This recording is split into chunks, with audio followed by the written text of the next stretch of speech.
ओम नमः शिवाय। दोस्तों, महाशिवरात्रि का पर्व पूरे भारत में बड़ा ही हर्षोल्लास के साथ मनाया जाता है। साथ ही महाशिवरात्रि का पूजन बड़े धूमधाम से किया जाता है। तो आइए आज हम महाशिवरात्रि के पर्व के बारे में जानेंगे।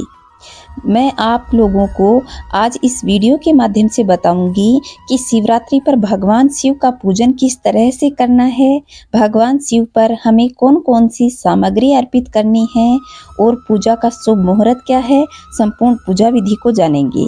अगर आपने अभी तक मेरे चैनल को सब्सक्राइब नहीं किया है तो चैनल को जरूर सब्सक्राइब कर लें, पास के बेल आइकन को दबाएं और कमेंट में जय भोलेनाथ, जय श्री नारायण अवश्य लिखिएगा। आइए सबसे पहले जानते हैं कि हमें महाशिवरात्रि की पूजा के लिए सुबह से क्या क्या तैयारियां करनी हैं और क्या संकल्प लेना है। तो आप महाशिवरात्रि के दिन सुबह जब स्नान आदि करें तो सबसे पहले पानी में थोड़ा सा गंगा जल मिला लें और थोड़े से तिल मिला लें और उसके बाद आप स्नान करें। स्नान आदि से निवृत्त होने के बाद अपने पूजा गृह में जाकर के शिव जी का पूजन करें। तो किस तरह से करना है, अगर आपके पास में घर में शिवलिंग है तो आप उसका भी पूजन कर सकते हैं और चाहें तो शिव मंदिर में जाकर भी आप पूजन कर सकते हैं। अगर आप 4 प्रहर की पूजा कर रहे हैं तो आपको घर पे मिट्टी का शिवलिंग बनाकर उसका पूजन करना चाहिए। तो दोस्तों, अब मैं आपको बता दूं कि सबसे पहले जब आप व्रत करना शुरू करते हैं या सुबह जब आप मंदिर में जाते हैं तो थोड़े से चावल और थोड़ा सा जल लेकर के आप व्रत का प्रण लें कि हे भोलेनाथ, मैं आपके शिवरात्रि का व्रत कर रहा हूँ या कर रही हूँ, यह व्रत निर्विघ्न पूर्ण हो और आपका आशीर्वाद मुझ पर बना रहे। इस तरह कह करके आप वो जल और चावल भगवान शिव के चरणों में छोड़ दें और फिर अपनी पूजा प्रारंभ करें। अब मैं आप लोगों को बता दूं कि हमें भोलेनाथ पर कौन कौन सी सामग्री अर्पित करनी है, उसके बाद हम पूजा की विधि जानेंगे।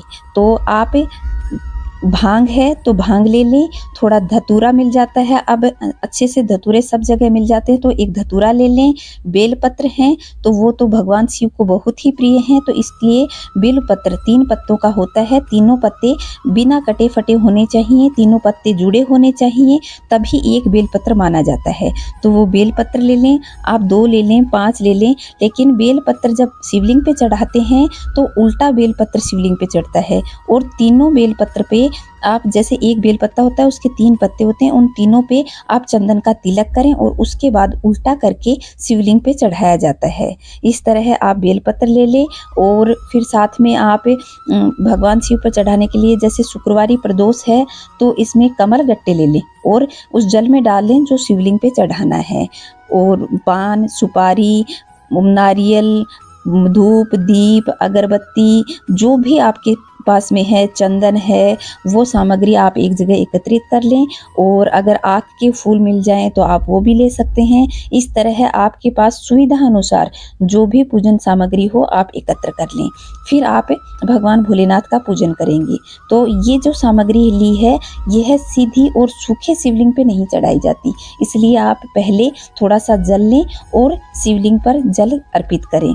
जल अर्पित करने की संपूर्ण विधि मैंने मेरे चैनल पे बताई हुई है कि हमें किस तरह शिवलिंग पर सबसे पहले कहाँ जल चढ़ाया जाता है, दूसरी बार कहाँ, तीसरी बार कहाँ और चौथी बार, 5वीं बार। 5 तरह से 5 जगह अलग अलग तरीके से जल चढ़ाया जाता है, तो आप उस तरह से कर लें। फिर आप ये जो सामग्री आपने एकत्र करी है वह शिवलिंग पर चढ़ाएं। उससे पहले आप दीप प्रज्वलित कर लें। अगर आपके पास गाय का घी है तो गाय के घी से जलाएं, वरना आपके पास जो अवेलेबल हो आप उस घी से दीपक प्रज्वलित करें। फिर भगवान भोलेनाथ को पंचामृत से स्नान करवाएं। आप चाहें तो एक एक करके पहले दूध चढ़ाते हैं, फिर दही, फिर शहद, फिर घी और खांड। इस तरह से आप अलग अलग करके भी भगवान भोलेनाथ पर अर्पित कर सकते हैं और आप इन 5 चीज़ों को एक साथ मिला करके पंचामृत से भी भोलेनाथ को स्नान करवा सकते हैं। उसके बाद आप शुद्ध स्वच्छ जल लेकर के भगवान भोलेनाथ को स्नान करवाएं और फिर आप जो भी सामग्री आपने ली है वह एक एक करके भगवान भोलेनाथ पर चढ़ाएं। और आपने नैवेद्य के लिए खीर बनाई है, क्योंकि इस बार केसर की खीर का भोग अति उत्तम माना गया है, इसलिए आप केसर की खीर का भोग लगा सकते हैं। इस तरह भगवान भोलेनाथ का पूजन करें। और जो लोग 4 प्रहर की पूजा करते हैं उसका मुहूर्त मैंने चैनल पे उपलब्ध करवा दिया है, आप वहां से जाकर के देख सकते हैं और आप एक एक करके हर प्रहर का पूजन कर सकते हैं। इस तरह आप भोलेनाथ का पूजन करें।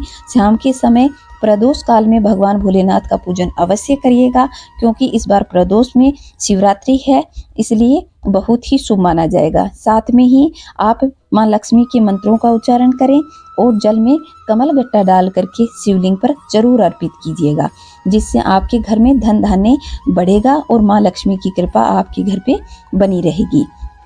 तो दोस्तों, आपको ये सारी जानकारी समझ में आ गई होगी कि किस तरह से आपको पूजन करना है।